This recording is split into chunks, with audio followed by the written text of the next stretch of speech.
I think I better make some beer. Eddie has been booked.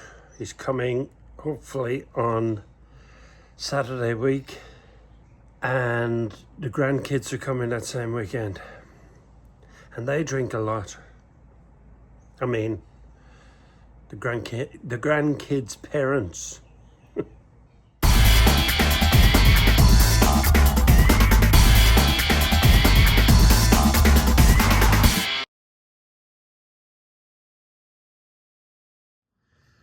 My friend Mark reckons I should show you all the process. Show you how easy it is to make your own beer. And I'm starting off with this barrel. This is a brand new one I just bought from Bunnings, because if you remember a couple of videos back, I did that funny thing where I dropped a can of water on a computer. Well, the can busted with that fall. First thing to do is sterilize it.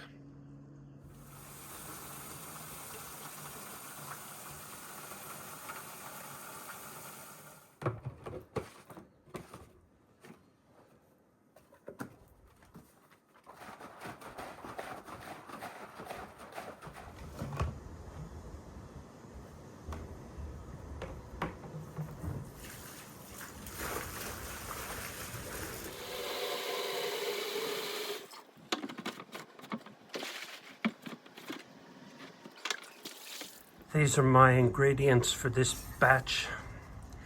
I'm playing with the recipe. I'm only adding 2 varieties of hops instead of the usual 3 this time. That makes 19 litres of beer in the end, which is about 45 schooners. I put about 4 jugs of hot water from the kitchen tap in the drum first.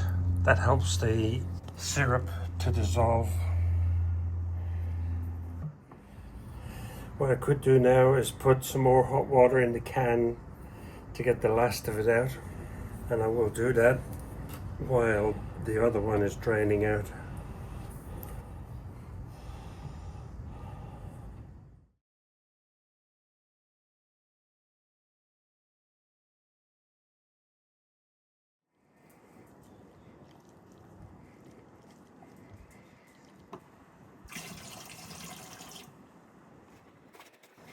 Now I'll swish it around to dissolve the syrup in the warm water. And you'll see in the bottom there that it's still sticking to the barrel, so swish it some more.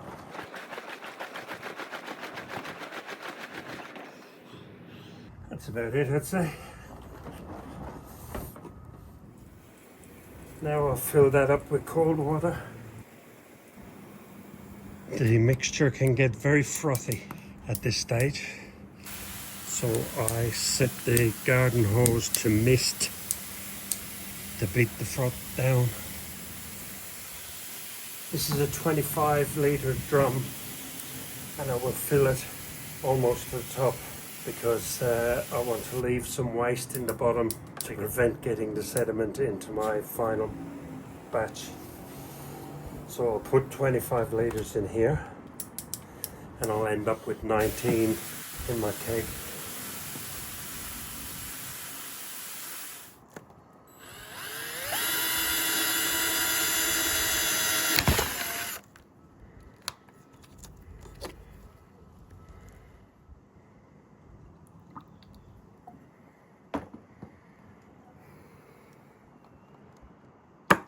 Gotta fill to there.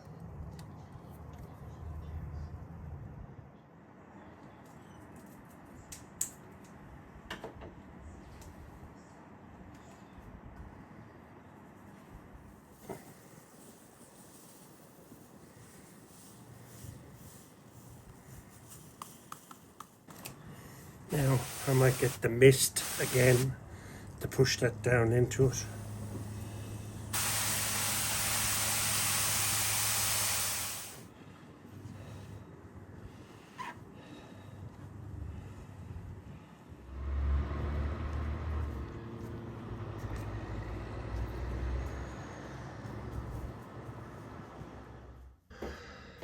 And that's it. Easy peasy. Put it in there because temperature is pretty stable in there and cool. And it's dark, which is an advantage too.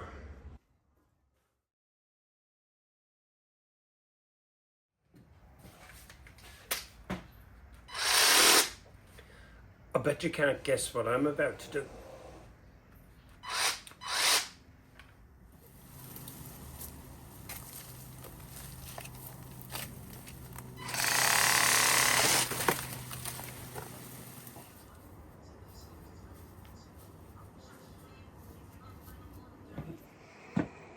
I'm a fair dinkum hunter-gatherer.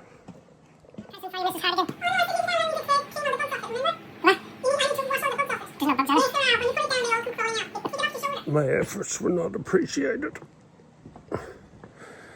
Bugs. Pfft. I can't see any bugs.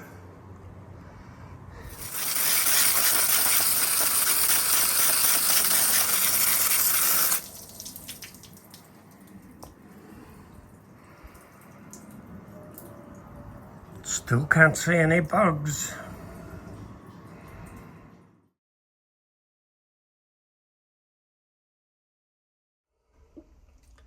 That's the fermentation gas coming out and the fresh air not being able to get back in through the water.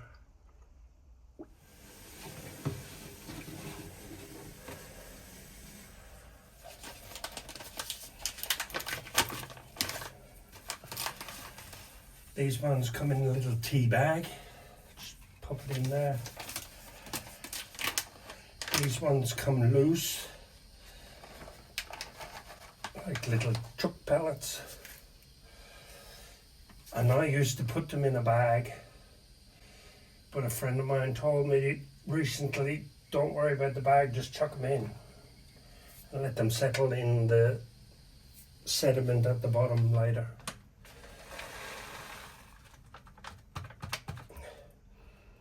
These ones, Citra, smell divine. Beautiful. Anyway, chuff them in there, let them sink. That's what gives the flavour.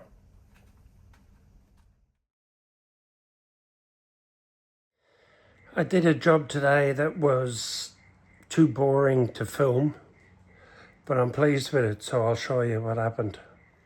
I added a dartboard to my pub. Built-in dartboard.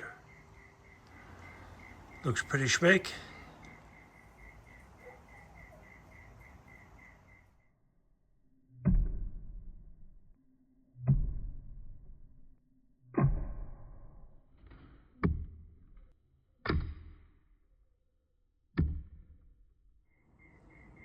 I was very nervous for my phone just then.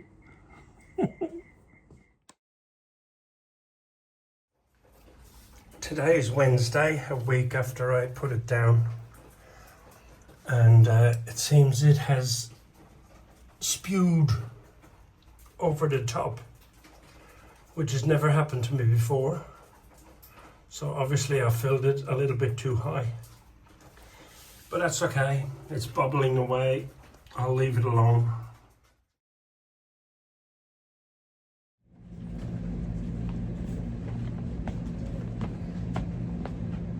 I have a particular party piece in the kitchen. I make a very nice Irish style seafood chowder. And today I'm in Aldi shopping for ingredients. But Aldi is also a great place for picking up tools and bits and bobs for the shed. So for the shed, I came away from Aldi with 3 bits organizer bins for $12, 4 diamond cutting discs for $10, and 1 large magnetic tray for $8.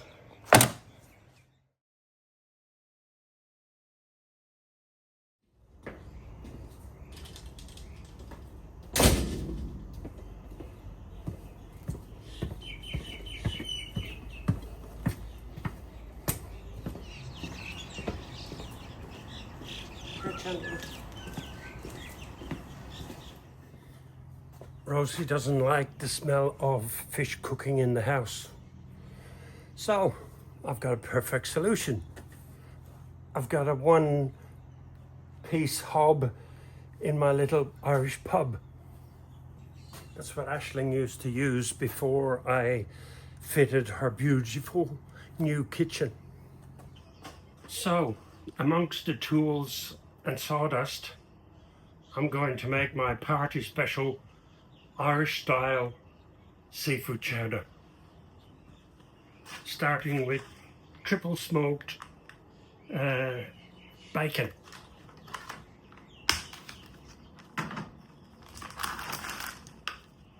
Oh yeah, that'll add to the smokiness of the end product. Chop it up in little chunks. Right, that's the first ingredient.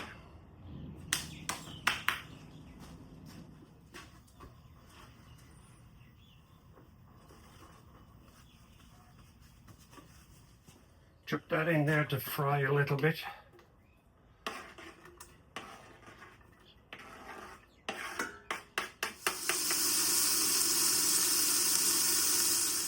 Now I'll take one leg, top and tail. I just want the white bits. I'll take the outside skin off.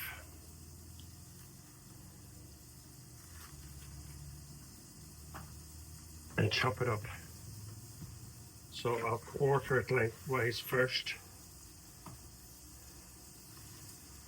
Because I want it fairly finely chopped.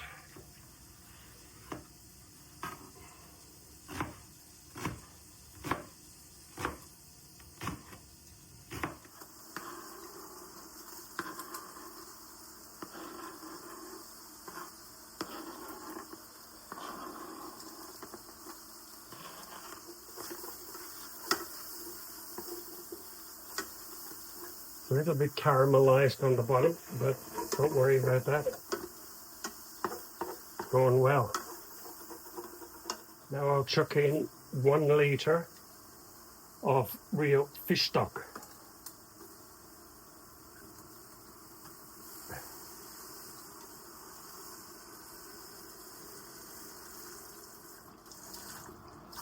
It's like milking a fish.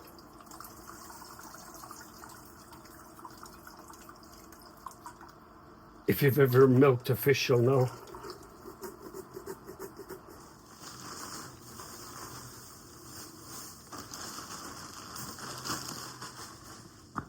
One handful of cooked prawns. 1 handful of scallops. A big handful of squid. And another big handful of baby octopus. 1 large fillet of smoked cod. I would prefer haddock, but cod will do nicely. So this squid needs a bit chopping up. Whoops. It's a clean workbench.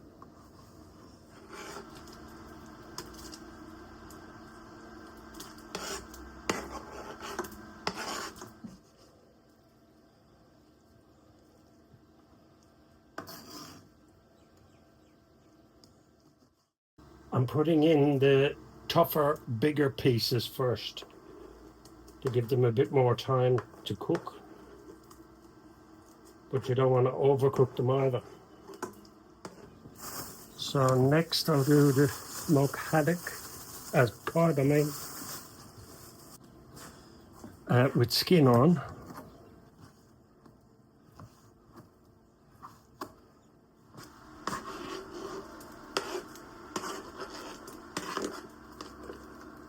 That's very chunky looking, isn't it?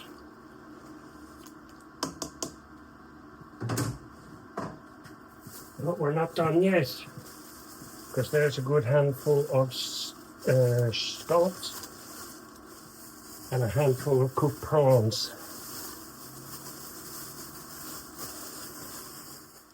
Now 600 mils of thickened cream, mace, which is ground nutmeg kernel, and I put about a teaspoon in there. And I think it's the mace that is the key when you leave this sit for a couple of days. If you can have the first one and it's really nice on the first day that you make it, but if you leave it to have leftovers tomorrow or the next day or even the next day after, you get a little bit more flavor in it, and I think it's the mace that does that. So that's boiling at the moment. I want that to settle down to a simmer. Need some beer.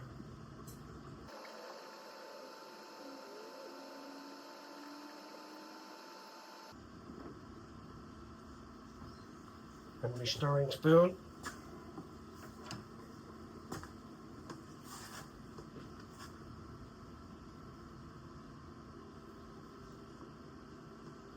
This doesn't go into the mix.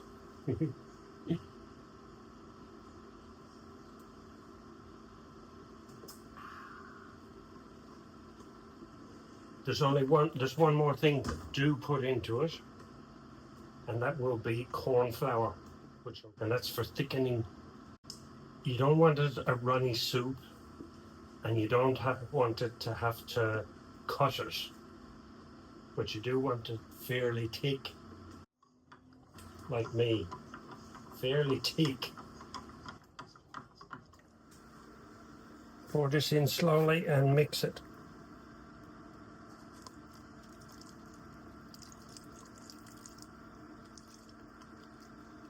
Oh, I can feel it thickening up now.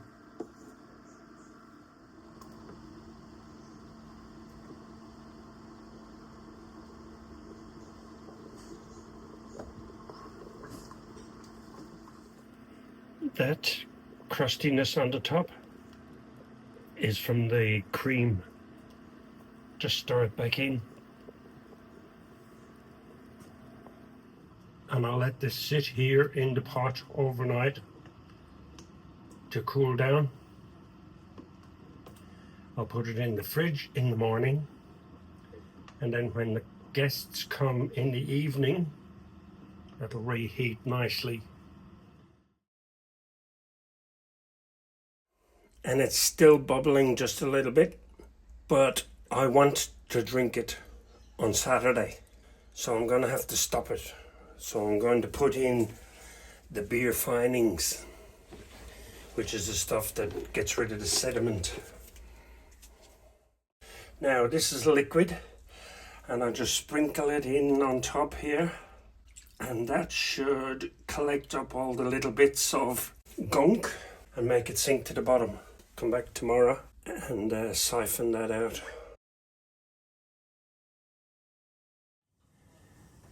Mom, Haley's calling you. The children can wait, this is too yummy.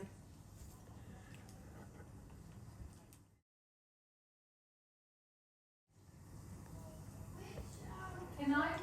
Yummy. Thanks, Dad.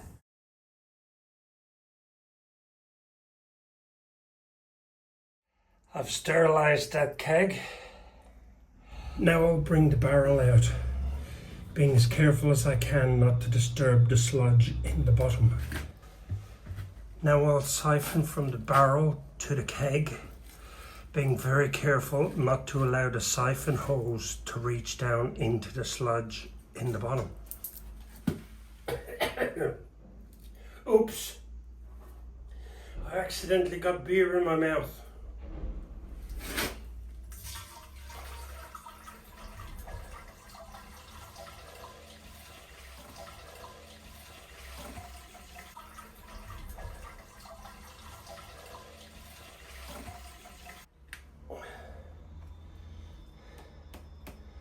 Right, I've got that much waste left.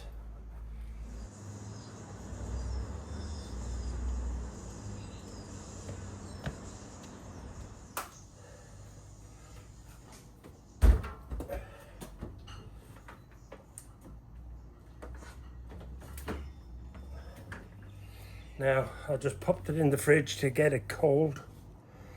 I think I'm going to have to put another packet of findings in there. I think it was quite murky still. So the second packet of findings will catch all the rest and drop it to the bottom. And I'll probably lose another litre decanting that into another keg. And on that sweet note, I will bid you adieu. Thank you for watching my boring video. I'll catch you hopefully with a better one next week.